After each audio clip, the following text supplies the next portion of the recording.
Comment Dieu travaille-t-il en nous? Ce moulin de démonstration se trouve dans une vallée des Alpes, dans la région du Mont Blanc.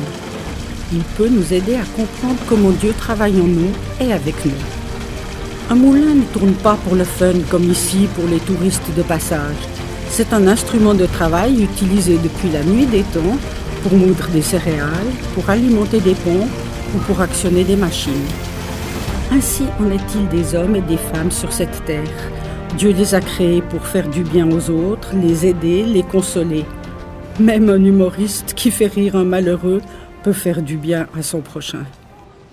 Notre moulin comporte 3 parties essentielles.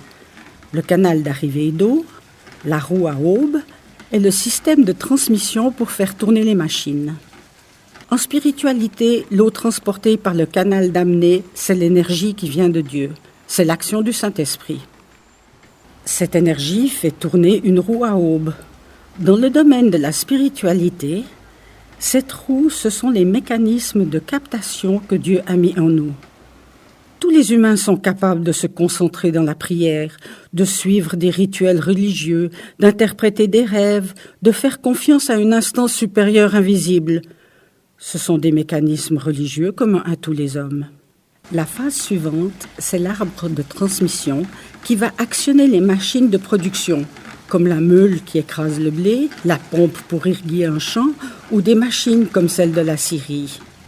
Cette partie-là des machines, la Bible l'appelle la mise en pratique ou les bonnes œuvres qu'on accomplit. Elles sont à la fin du processus et pas au début. L'action de ce moulin est une activité systémique. C'est un système en interréaction dont chaque partie est importante. S'il n'y a pas d'arrivée d'eau, le moulin reste silencieux. Si la roue est cassée, elle ne peut pas transmettre l'énergie recueillie. Si l'arbre de transmission n'est pas bien ajusté sur la machinerie, toute l'énergie de départ n'aura aucun effet. En spiritualité, c'est pareil. Ce n'est pas le Saint-Esprit qui va tout faire à notre place. Bien sûr, il est à l'origine de tout. Mais le travail, c'est nous qui le faisons. Et nous devenons des collaborateurs de Dieu, des metteurs en pratique de l'énergie fournie par le Saint-Esprit. C'est bien beau de présenter ainsi l'action de Dieu parmi les hommes. C'est un peu idyllique si tout fonctionne ainsi.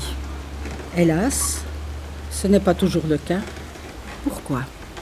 Nous sommes pécheurs. Et nous maîtrisons mal nos mécanismes et outils spirituels. Il y a aussi le diable qui se charge de nous détraquer. Mais ne mettons pas trop vite nos dysfonctionnements intérieurs sur le compte de l'ennemi de Dieu. Par manque de temps ou par flemme, on communique mal avec le Saint-Esprit.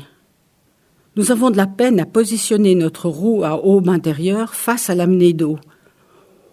Ou bien nous nous laissons absorber par des tas d'activités peu profitables pour nous faire grandir spirituellement parlant.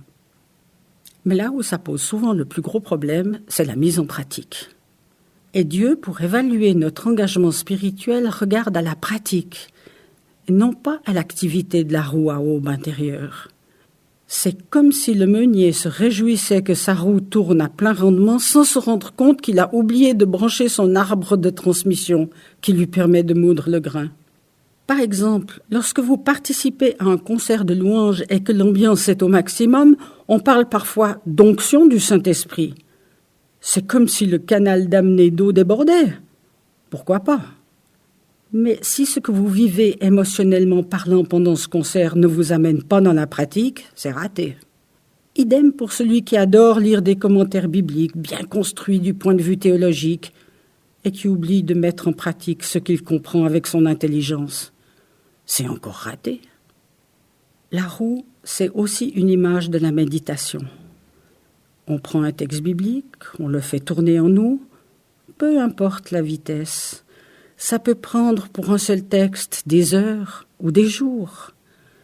C'est une des méthodes les plus efficaces pour transformer l'énergie de Dieu en bienfait pour les autres.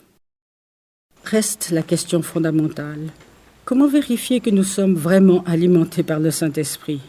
Beaucoup d'activités ou religions non chrétiennes font tourner leur roue intérieure, puisque les outils de captation sont bien présents en eux. La Bible donne une réponse très simple. Dans Luc, chapitre 6, versets 43-44. Un bon arbre ne produit pas de mauvais fruits. ni un arbre malade de bons fruits. Chaque arbre se reconnaît à ses fruits. On ne cueille pas des figues sur des buissons d'épines et on ne récolte pas du raisin sur des ronces.